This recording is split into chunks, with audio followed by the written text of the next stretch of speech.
nga po na napakabuti ng ating Panginoong Diyos. Minsan pa nga po palakpakan po natin ang Panginoon. Hallelujah! Sino pong na-bless sa ating praise and worship? Amen! Lahat po tayo, no? Nare-renew po tayo. Nare-refresh po ang ating mga spiritual na buhay. Pinapalakas po tayo, no? Kaya maraming salamat sa Panginoon. Sa Kanya po ang kapurihan dahil po sa kalayaan na Kanyang binibigay para sa atin. Amen po. Kaya't ngayong umagang pong ito, handa na po ba tayong lahat para po sa mensahe na ipaparating po sa atin ng Panginoon? Amen. Ayan, tunay nga po na napakabuti ng Panginoon at isang karangalan po ang gamitin ng ating Diyos Ama. Tunay nga po na napakabuti po ng Diyos, bagamat hindi po ako karapat-dapat po sa inyong harapan. Wala po akong alam, pero tanging ang alam ko lamang ang Diyos ang patuloy na nagbabago ng aking buhay at patuloy kong idideklara na mabuti ang Diyos sa buhay ng bawat isa. Tayo po'y manalangin. Hallelujah, Lord God. Hallelujah, Jesus. O Diyos na makapangyarihan sa lahat, maraming salamat po. Sa iyo po ang papuri, Panginoon, pagdakila, kaluwalhatian, karangalan, Panginoon. Maraming salamat po. Salamat, Lord, sa umagang ito na muli mo kaming ginising, Panginoon. Muli mong ipaparana sa amin, Panginoon, kung gaano kakabuti sa aming mga buhay. Salamat, Panginoon, dahil binigyan mo kami ng lakas upang makapunta sa iyong bahay-sambahan, maging sa mga hindi po namin kasama dito. O Diyos, hindi po maiksi ang iyong kamay, Panginoon. Ikaw ay patuloy na sumama sa kanila, Panginoon. Ang iyong banal na Espiritu ang siyang aming patuloy na maranasan ngayong umagang ito. Buksan mo ang aming puso't isipan, Panginoon. Ang aming mga isip, Panginoon, kung anumang mensahe na ipaparating mo sa mga oras na ito. Kung may pagtutuwid man, Panginoon. Lord, salamat. Maraming salamat po. Dahil alam po namin, O Diyos, na patuloy ka nagmamalasakit sa amin. At patuloy ka, Lord, na nagmamahal sa bawat isa. Sa iyo po namin binabalik ang aming pagpupurit, pagpapasalamat sa iyong tanging dakilang pangalan, Jesus, na aming tagapagligtas. Ang lahat po ng anak ng Diyos ay magsabi ng Amen. Purihin po ang Panginoon. Kung meron po kayong mga Bible, makikibukas po ako sa Lucas chapter 9, verse 57 to 62. So ang mensahe po nating umaga pong ito ay following Jesus.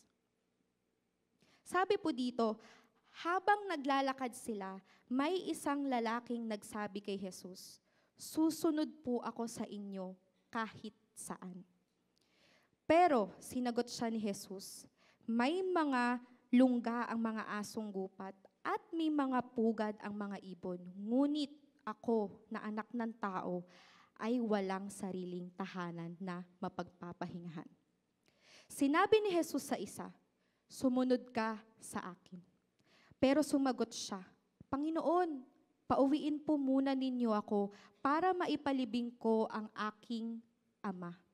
Pero sinabi sa kanya ni Jesus, "Ipaubaya mo sa mga patay ang paglibing ng kanilang patay. Pero ikaw, lumakad ka at ipangaral ang tungkol sa paghahari ng Diyos."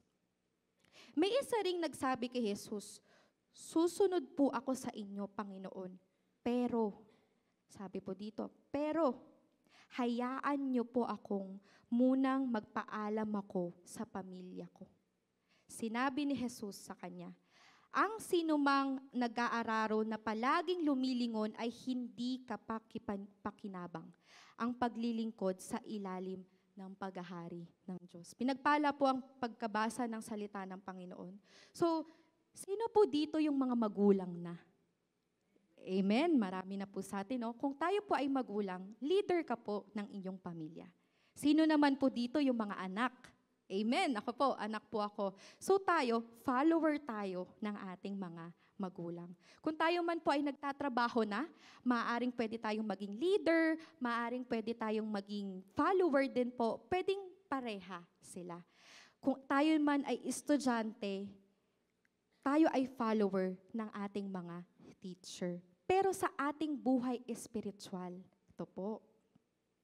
Sa ating buhay espiritual, meron tayong isang leader.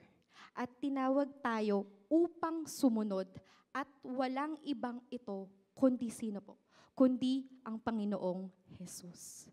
So ang pagiging alagad ay ang pagsunod kay Jesus. Sino na po dito ang tumanggap sa Panginoong Jesus bilang Panginoon at tagapagligtas? Amen. Ibig sabihin po, lahat po tayo tinawag ng Panginoon. Hindi lang po ako, hindi lang po ang mga leader, maging kayo po na nasa upuan niyo po ngayon, tinawag ng Panginoon.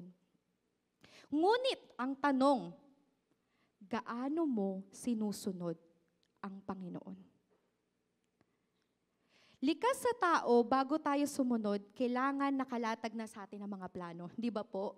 Normal naman po sa atin eh. Bago tayo sumunod sa isang instruction sa atin, kailangan clear siya. Kailangan alam natin kung ano yung resulta. Minsan pa nga, kapag napapansin na natin hindi na maganda ang sitwasyon, mas lalo magtatanong na tayo. Toxic na environment ko sa office, Lord, tama bang nandito ako? Di ba? Patuloy na nagtatanong na parang kwine-question ko na ang Panginoon.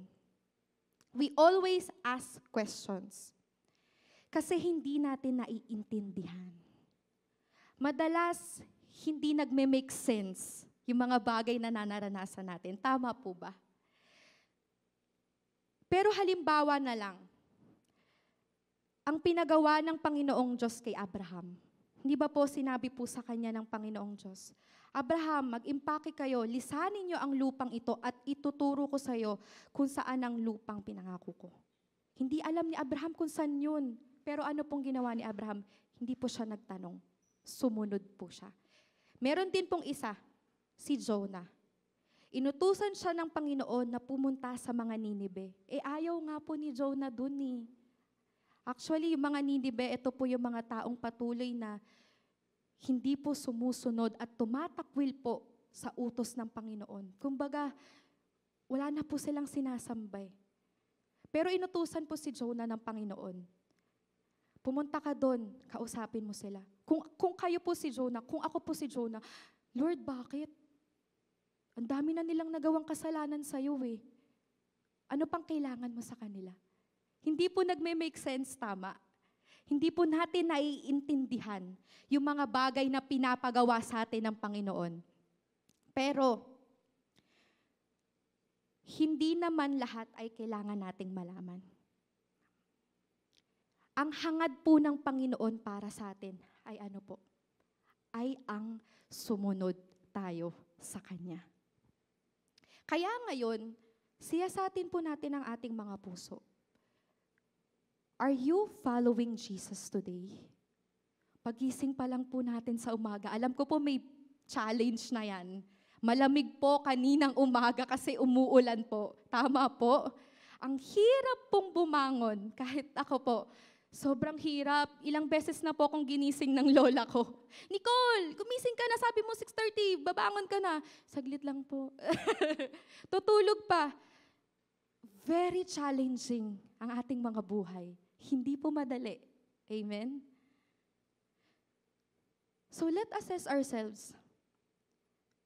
Are we really following Jesus today? Kasi, alam po ba natin ang ibig sabihin ng sumunod sa Diyos ng may katapatan? Hindi po ito madali. Kaya muli po nating balikan ang mga talatang binasa po natin kanina. Inilarawan ni Lucas sa 3 sitwasyon kung saan ginamit ang salitang susunod. Meron 3 tao na nagnais sumunod sa Panginoong Jesus at kung paano sinabi ni Jesus ang totoong kahulugan ng pagsunod sa Kanya. So ready na po ba tayong sumunod sa Panginoon? Amen! Unang punto po, following Jesus means it will be costly. Hala Nicole, bakit may bayad? So, ano ang halaga ng pagsunod sa Panginoong Jesus? Ano ang hinihingi niya ba sa atin? May kasamang halaga ba ang pagsunod sa Panginoon? May kasama ba itong sakripisyo? Ang pagiging alagad ng Panginoon? Ang sagot po ay, oo, meron po. Ang pagsunod po sa Panginoong Jesus ay malaking halaga. Basahin po natin muli yung verse 57 at 58. Si Jesus at ang kanyang alagad ay naglagpay sa Samaria. Ito po yung, bago po yung verse 57, 58. Papunta na po silang Jerusalem. Isinulat po to ni Lucas nang lumapit na ang mga araw para siya ay kunin. Ito na po yung papunta si Jesus sa Jerusalem, kung saan nakatakda na po siyang magbuwis ng buhay para sa atin. Pero ano pong ginawa ng Panginoon? Patuloy pa rin po siyang nagbabahagi ng salita ng Diyos. Patuloy pa rin po niyang nilalakaran ang kalooban ng kanyang Ama na ipahayag mo ang aking mabuting balita. Kaya't meron silang natagpo ang 3 lalaki. Si Jesus ay nasa daan upang tapusin ang kanyang misyon. Ang kanyang kamatayan at pag-alis ay malapit na. Sa daan, nakatagpo si Jesus ng 3 individual at sinamantala ang pagkakataon na makipag-usap sa kanila tungkol sa pagiging kanyang mga alagad. Habang naglalakbay si Jesus kasama ang kanyang maalagad, may isang tao na lumapit kay Jesus. Pansinin mo ang sinabi ng tao kay Jesus, susundan kita saan ka man magpunta. Nasabi mo na ba yan kay Jesus? Noong unang beses mo pong tinanggap ang Panginoong Jesus bilang Panginoon at tagapagligtas, nasabi mo po ba yun? Susunod ako sa iyo kung saan man ako magpunta.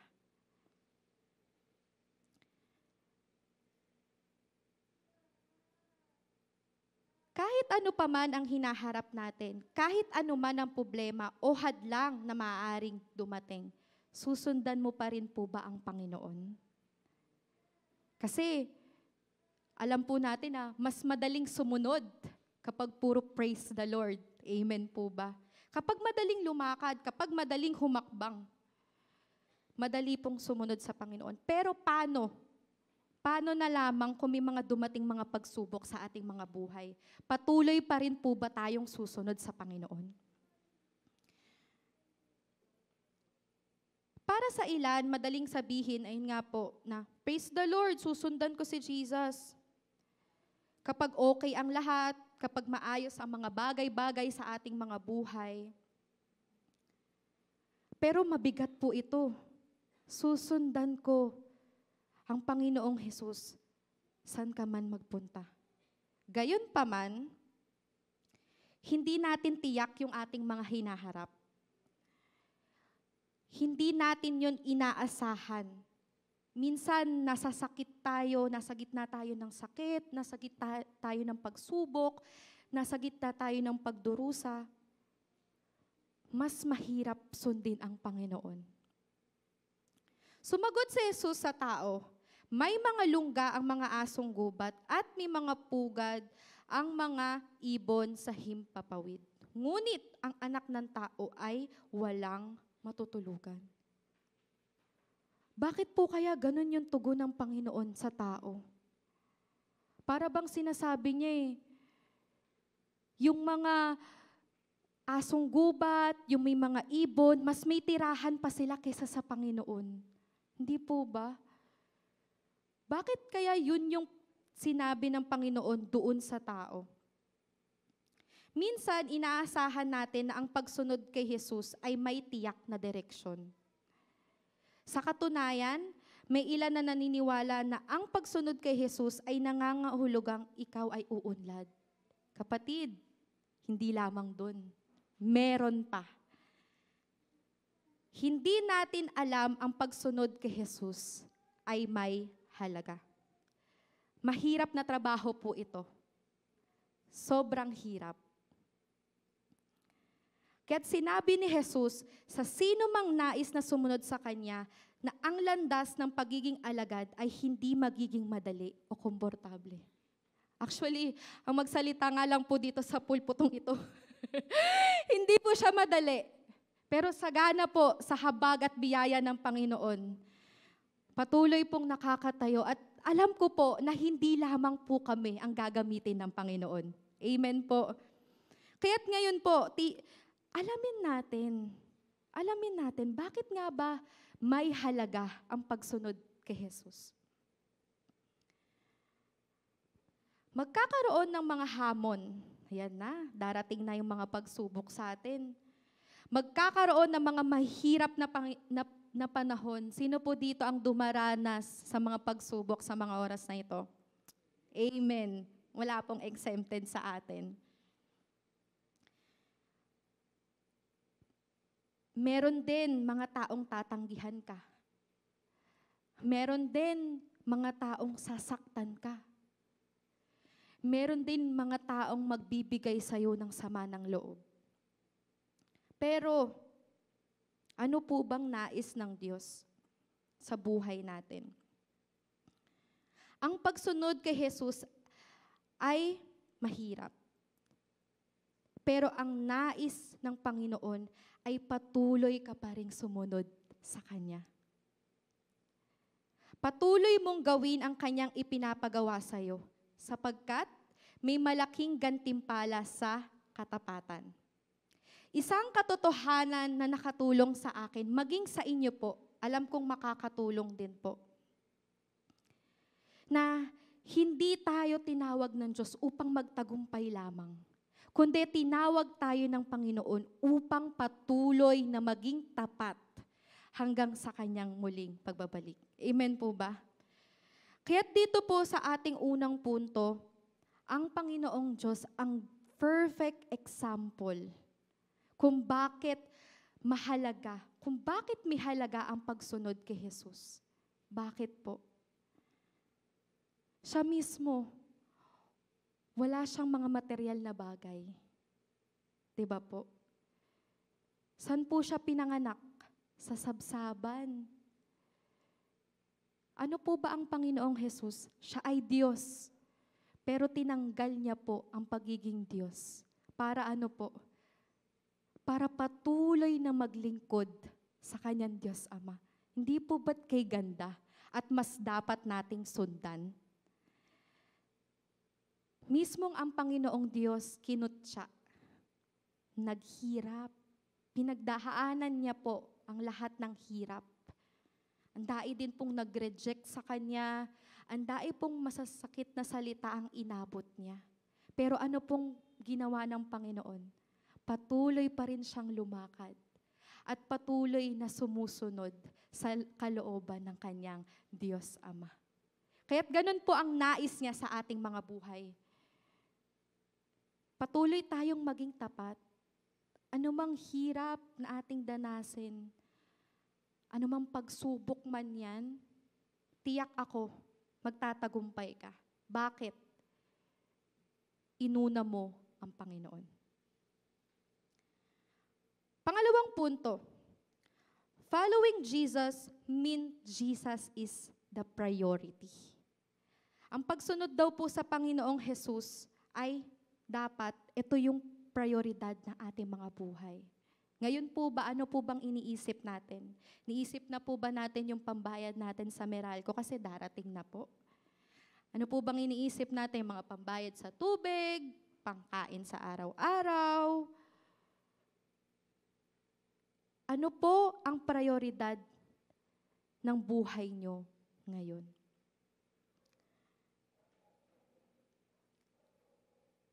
Lahat tayo ay may kanya-kanyang prioridad. Ano ang pinakagusto natin? Ito ba ay upang makita ang ebanghelyo na tapat at ipinapangaral? Ito ba ay upang makita ng mas maraming alagad na nabubuo sa pamamagitan ng ating pagtutulungan? Maaari bang makita ang mga pamilya at ang mga bata na bahagi ng kongregasyong itong muli? So isipin po natin, ano po bang prioridad natin? Prioridad po ba nating maging successful sa buhay? Opo, valid po yun. Laan po yun ng Panginoong Jesus para sa atin. Pero may mas higit pang prioridad ang Panginoon para sa bawat isa. Sabi ko nga po kanina na tinawag tayong lahat ng Panginoon upang maging tagapasunod niya. So kung ikaw ay tagapagsunod ni Kristo, ibig sabihin, alagad ka niya. Kung alagad ka niya, ano ba ang utos sa'yo ng master mo? Ano bang utos sa'yo ng amo mo? Go and preach the gospel. Amen? Ang ating mga buhay ay kailangan po nating gamitin upang maging patuloy na patotoo at mabigyan ng kaluwalhatian ang Panginoong Hesus sa ating mga buhay. Napakarami pong tao ang nangangailangan ng mabuting balita. Napakarami pong tao ang nade-depress. Napakarami pong tao ang naglulugmok sa kahirapan ngayon. Napakarami pong tao ang miserable. Hindi na po nila ang tamang daan. Kaya't kayo, bilang alagad ng Panginoon, ano ba ang dapat nating unahin? Ano ba ang dapat nating i-priority sa ating mga buhay? Walang ibang lamang kundi ang Panginoong Hesus. Sabi po sa Lucas chapter 9 verse 59 to 60, sa isa, sinabi niya, susunod ka sa akin. Ngunit siya ay sumagot, Panginoon, hayaan mo munang makapaglibing ako sa aking ama. At sinabi ni Jesus sa kanya, iwanan mo ang mga patay na inilibing ang kanilang sariling mga patay. Ngunit tungkol sa iyo, pumunta ka at ipahayag ang kaharian ng Diyos. Kaya sinabi po dito sa pangalawang taong pong ito, sumagot ang Panginoon, hayaan mo muna makipaglibing ako sa aking ama. Mukhang isang makatwirang sagot. Likas po sa tao, no? Puro excuse. Puro, wait lang po, makikipaglibing po muna ako. Ganun po yung kanyang katwiran eh. Ang pagpunta at paglibing sa isang mahal sa buhay ay mahalagang tungkulin naman po. At malinaw na pinapahalagahan ng ating Panginoon. Pag-agalang ito sa ating magulang. Ngunit, sa alinmang paraang ito, sinabi ng Panginoon,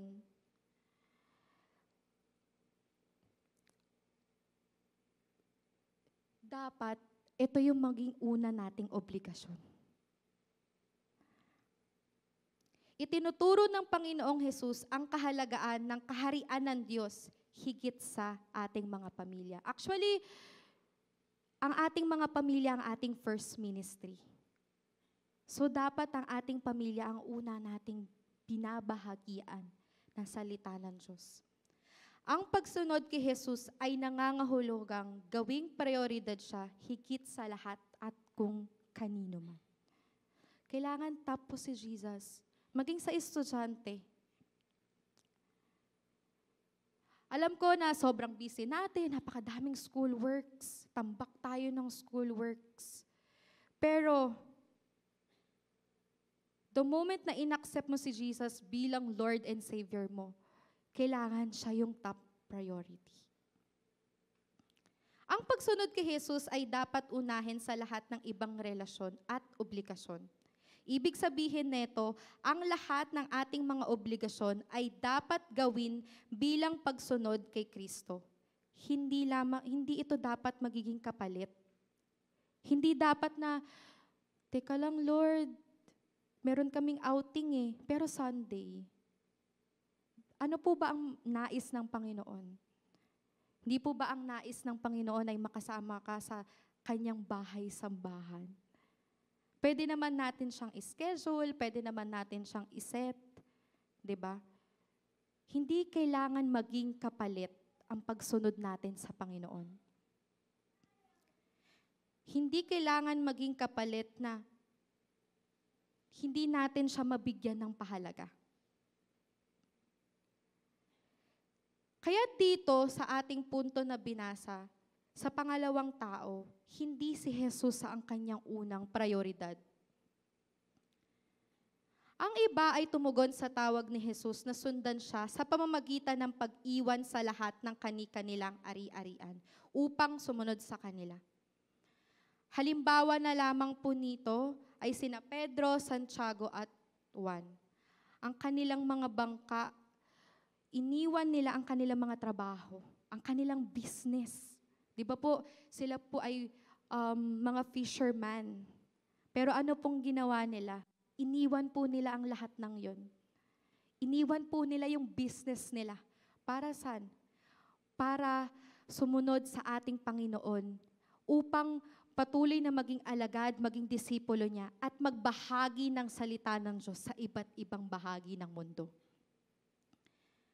Sinabi ni Lucas na iniwan ng mga disipulo ang lahat upang sundan si Jesus. Wala silang ibang priority, kundi si Jesus lamang. Kaya't ikaw, may naiwan ka na ba sa paanan ng Panginoon? O meron ka pa ring karga-karga? May hawak ka ba na kung ano man ang pumipigil sa'yo upang patuloy na sumunod sa Panginoon? Hindi siya tatanggap ng pangalawang pwesto kahit kung sino man. O sa anumang bagay sa iyong buhay, kahit na ito ay isang magandang bagay. Kaya't kung ikaw, patuloy kang ginigising ng Panginoon, patuloy na binibigyan ng Lord ng purpose ang iyong buhay, kung gayan, pumunta ka at sumunod ka sa Panginoong Hesus. At ano po ang gagawin natin? Ipahayag mo, kapatid. Ipahayag mo ang mabuting balita. Kanino? Sa ating mga kakilala, ating mga kaklase, katrabaho, at higit sa lahat, sa ating pamilya. Kahit pangalawang punto po, following Jesus means looking forward. Ito pa po yung likas sa ating mga tao eh. Naisip mo na po ba yung direction na tinatahak mo? Minsan po, kapag pupunta po kayo sa isang lugar na hindi po kayo familiar, ano pong ginagamit nyo? Meron po tayong mga cellphone, di ba po? Si Waze, na minsan nililigaw pa rin po tayo, hindi pa rin po siya accurate. May mga Google Maps, ayan po. Yun yung ginagamit nating direction upang malaman natin kung saan tayo pupunta. Pero, minsan, mali yung binibigay niya sa ating direksyon. Totoo rin ito sa pagsunod kay Jesus. Malaga na panatilihin natin ang ating focus kay Jesus at pumunta saan man siya mag-utos sa atin. Ano ang direksyon ng pagsunod kay Jesus? Well, hindi po ito nasa likuran, kundi nasa harap. Kaya tignan po natin yung verse ng 61 to 62. Ngunit may isa pang nagsabi, susundan kita, Panginoon. Ngunit hayaan mo munang makapagpaalam ako sa mga bahay ko. Sinabi ni Jesus sa kanya, walang sino man na humawak sa araro at tumingin ng pabalik at karapat-dapat sa kaharian ng Diyos. Ano pong tugon ng lalaki sa Panginoon? Yung huling lalaki po, susundan kita. Pero sinundan niya ng ng pero. Sinabi niya na ang salitang tunay na nagpapakita na sa isang tao'y dedikasyon. Sinabi niya na sundan si Jesus, ngunit nagpaalam muna siya. Teka lang po, wait lang. Magpapaalam lamang po ko sa aking mga magulang. May excuse na naman siya. Ang pagsunod kay Kristo ay dapat unahin sa lahat ng bagay. At ano ba ang tahanan para sa disipulo ni Hesukristo? Ang ating pamilya. Ang ating church. Ito pong ating bahay-sambahan. Ito po ang ating tahanan.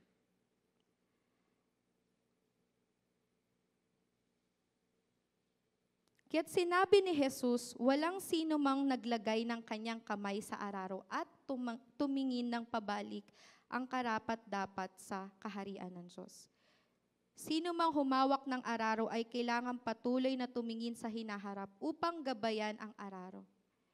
Kapag po ba nagsasaka tayo, ayan, although wala po akong karanasan sa pagsasaka, pero sabi po nila, kapag patuloy kang tingin ng tingin, nalilihis po yung araro na hawak-hawak nyo. So, hindi po magiging maayos yung pagtatanim.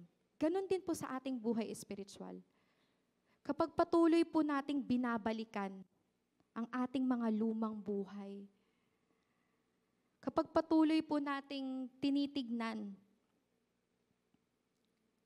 ang mga iniwan na po natin noon, di ba? Magiging sagabal po ito sa atin. Magiging malaking baggage siya.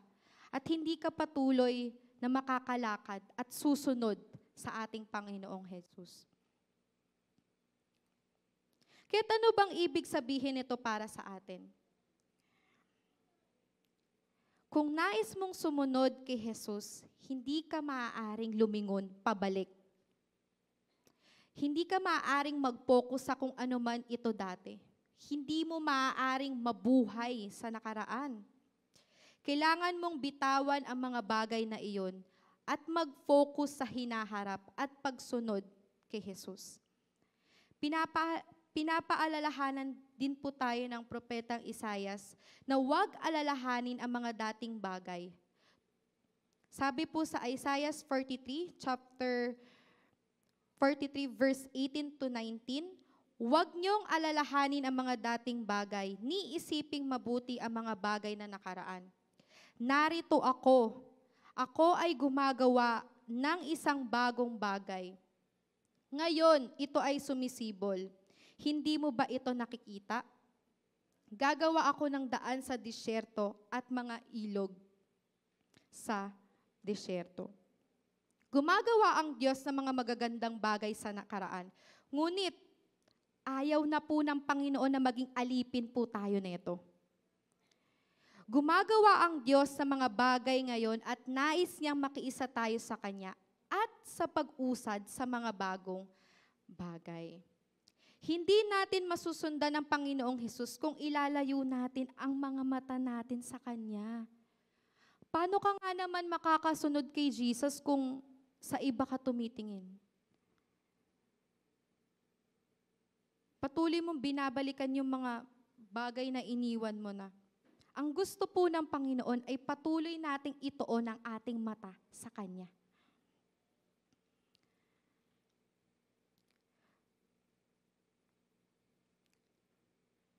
Ang mga lumang ugnayan ng pamilya ay bahagi ng mga bagay na dapat iwanan natin upang sundan siya. Ang mga magagandang araw ay dapat manatili sa nakaraan kung nais nating maranasan ang mga malalaking bagay sa hinaharap. Dapat nating isantabi ang nakaraan at yakapin kung saan man tayo gustong dalhin ng Panginoon. Kaya't kapatid, huwag ka nang lumingon pabalik. Ituon mo ang iyong mga mata kay Kristo at tumingin sa hinaharap. Kaya't ano po ba yung malaking konteksto dito po sa ating mga senaryo na binasa? Madalas sinasabi natin sa Panginoon po na, yes, Jesus, I will follow you wherever you go. Pero nasan ka? Hindi mo hinahakbang yung paa mo. Hindi ka nagse-step up.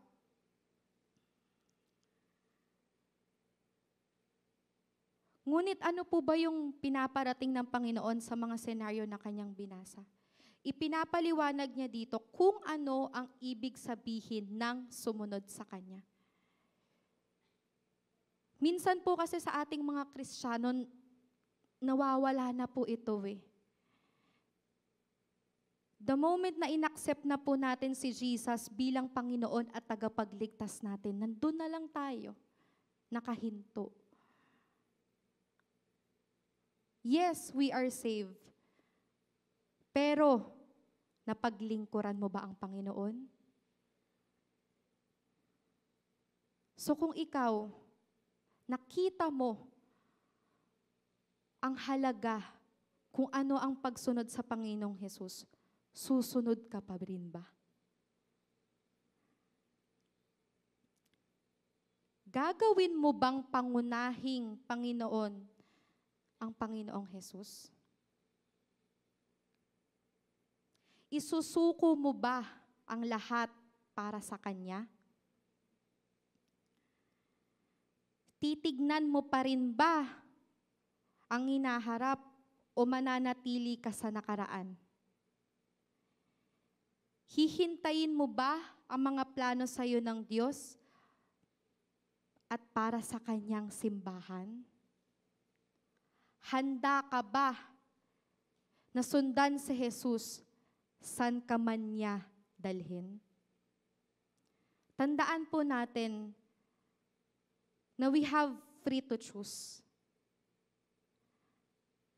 We have free to choose kung sino ang susundin mo. Sarili mo ba o ang Panginoong Jesus? But if we choose to pray and seek the Lord with all your heart, there will be peace and hope. Isang karangalan po ang tawagin kang alagad ng Diyos. Isang karangalan po na gamitin Kanya sa Kanyang kaharian. Hindi ba po? Kaya't nung ginagawa ko po itong message na sabi ko, Lord, medyo mabigat po ito Malaking pasanin. Pero ano na po bang nagaganap sa ating paligid? Kabilang bagyo na sobrang lalakas, mga lindol, mga pangitain na muli nang magbabalik ang Panginoon. Kaya't bilang anak niya, bilang tumanggap sa Kanya, bilang Panginoon at tagapagligtas, handa ka bang sumunod sa Kanya? Magagampanan mo ang tungkulin mo. You just have to surrender your life to Jesus. Iba po kasi yung pagtanggap lang kaysa sa personal na na-encounter natin ang Panginoong Jesus. Iba yung patuloy na naglalaan sa Kanyang salita, binabasa po araw at gabi. At iba rin po yung sinasabi lang ng ating mga bibig.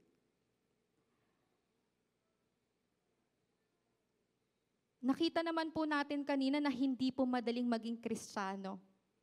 Very challenging po ang maging Kristiyano. Pero, hahayaan mo na lang bang manatiling ganon?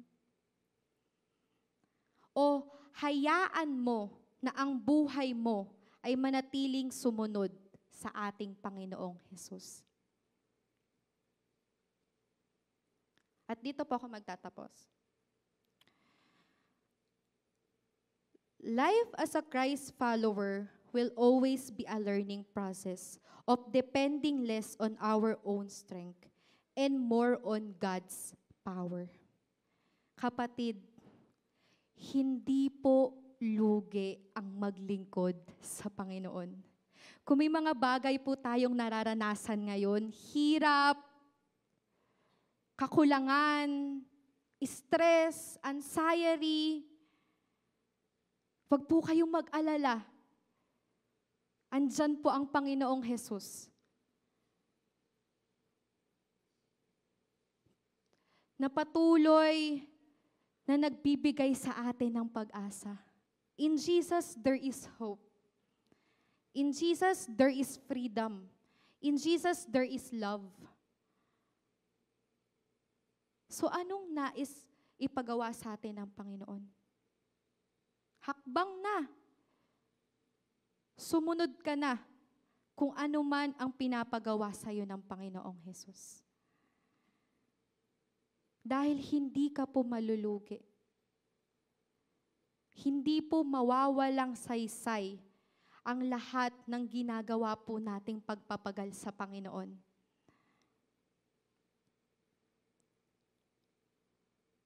Kaya't kung patuloy po nating nararanasan ang mga hirap ng buhay, patuloy lang po tayong magpasalamat sa Panginoon. Patuloy po natin siyang gawing prioridad ng ating mga buhay.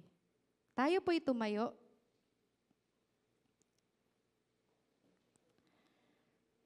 Hallelujah. Yes, Lord God. Hallelujah. Hallelujah, Panginoon. Kaya't ngayong umagang ito, kapatid, hindi po aksidente kung bakit nandito ka.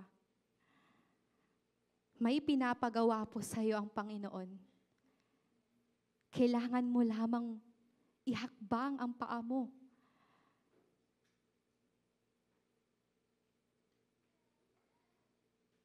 Ang Panginoong Jesus, ang pinakamagandang example sa pagsunod sa Kanya.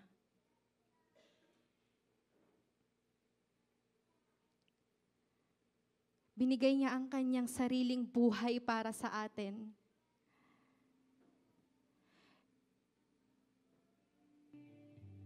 Naghirap siya, dumaan siya sa mga mabibigat na pagsubok, hindi siya naging exempt. Pinagdaanan niya ang lahat ng bagay kahit hindi naman dapat. Dahil siya ay Diyos. Ngunit anong ginawa ng Panginoon? Patuloy na naglingkod. Pinaglingkuran niya ng buong puso ang kanyang Diyos Ama. Kaya't ikaw, kapatid, tinatawag ka ng Panginoon.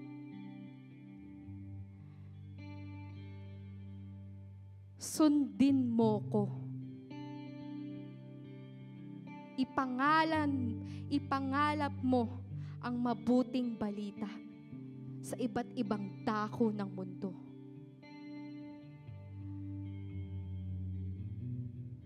Wala pong mahirap sa Panginoon, kapatid. Mabigat? Mahirap? Oo, sobrang hirap. But we are not called to be successful. We are called to be a servant of Christ. Kalooban ng Panginoon ang patuloy tayong sumunod sa Kanya at maging tapat hanggang sa Kanyang muling pagbabalik. Hallelujah, Jesus. Tayo po'y manalangin. Hallelujah, Lord God. Hallelujah, Lord. Patawad po, Panginoon.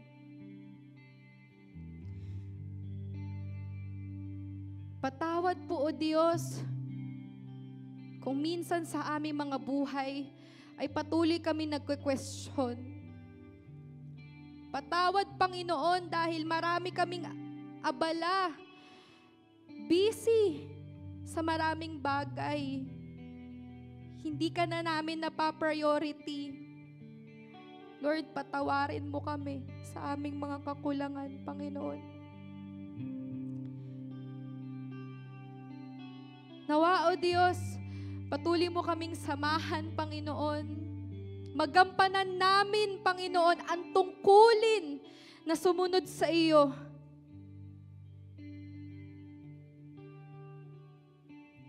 Huwag namin balingwala ang mga bagay na nais mong ipagawa sa amin.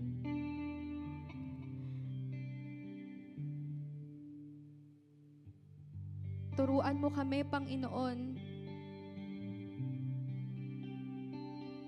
Samahan mo kami.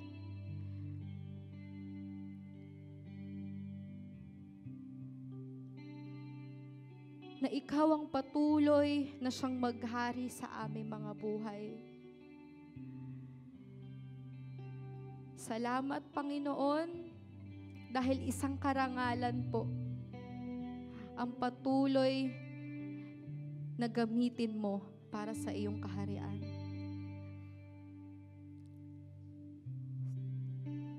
Tuloy ka naming pupurihin, Panginoon, Patuloy ka naming sasambahin. Ikaw ang patuloy na maitaas sa aming mga buhay. Patuloy naming maideklara, Panginoon, kung gaano kakabuti at dakila, Panginoon, sa aming mga buhay. Kaya't sa'yo po namin binabalik ang aming kapurihan sa tanging pangalan mo, Jesus. Amen at amen.